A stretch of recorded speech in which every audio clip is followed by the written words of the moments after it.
Good morning, all. This is Steve at Carrie's Garden. Just wanted to share a little bit with you about the state of Carrie's Garden right now.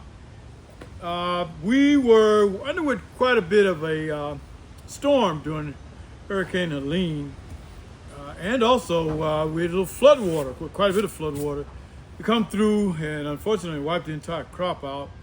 But we're strong, we're resilient, we're prayerful, and full of faith. We're going to continue to rebuild. Naturally, all the water's gone now, but at that point, back during September 24th, I want to say, oh boy, we were inundated with water, about 2 feet of water in this greenhouse here. This is the 30 by 80, and also the one next door, the 20 by 36. So I'll try and give you a view of that one. Of course, now it's, the flood water's gone, and we're going to build it back much better.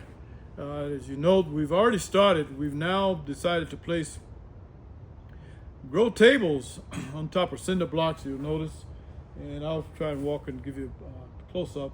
But essentially, we place cinder blocks about 2 feet, 2.5 feet high, with pallets on each of the beds here, with grow buckets on top of each of them. We don't expect it to flood like that again, of course, but you never know.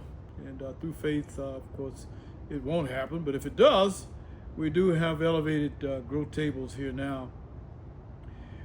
You probably remember my posting on Instagram quite a few, what can I say, great footage on the crops that we'd grown. For instance, sunflowers, ginger, squash, collards, kale, beans, pole beans, all the above. And we had quite a bountiful couple of years, 23 and 24. Of course, now we're prayerful and planning for much better spring 25, which is why we're preparing the situation that you see behind me.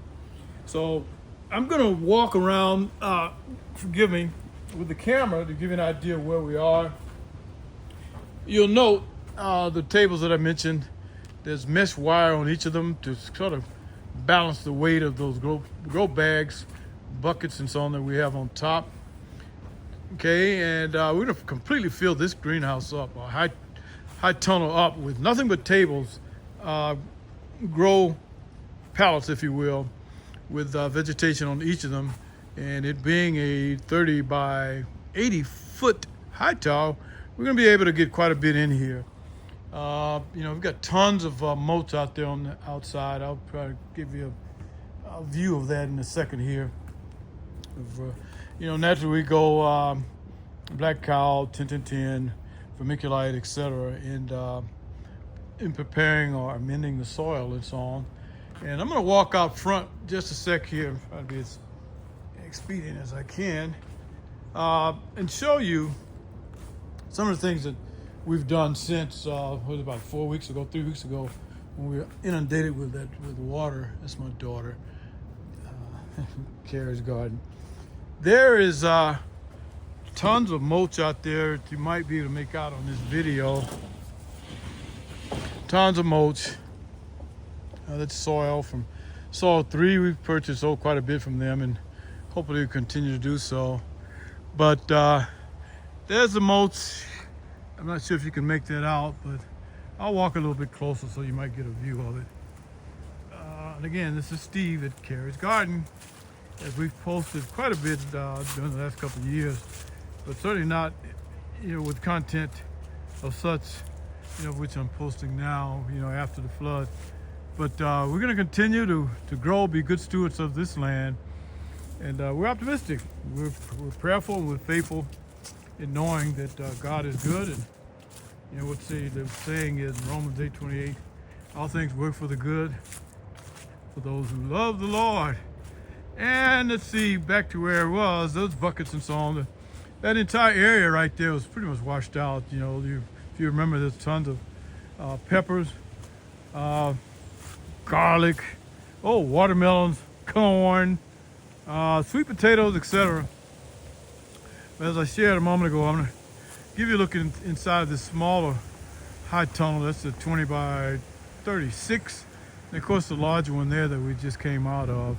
So we're grateful, we're happy, we're happy that the damage was minor, if you can call it that. But we're bouncing back for expecting a bountiful 2025 harvest. Okay, and here we are inside the other one. This is smaller eye tunnel. You can see there with it zero turn was kind of washed out. We got a buddy, I think, that can fix that, or hopefully FEMA will come through and actually enable us to just simply get new equipment. But so there's this guy here was just full of ginger, okay, and naturally that was a wash. But we since started again with germinating plants. That's kale, which it pretty much handles the colder temperatures. Kale, and I think there's greens over in one of the other trays. It's a small resurgence, but just the same though, as God blessed us last year, we trust and know that He'll do the same this year. We just we don't know the word give up. So I did want to share this with you. It wasn't so much like the previous years, but know though that we're in it to win it, and we're going to continue the effort here at Carrie's Garden, and I'll post as often as I can along the journey in reclaiming our position in this grand scheme of things and participating within the food chain and growing our produce and so on and so on. So again, this is Steve at Carrie's Garden, just giving an update. And again, I want to express our thanks to God for enabling us to be able to resurgence, and pick up where we left off and do much better. Okay, thanks for watching. This is Steve at Carrie's Garden.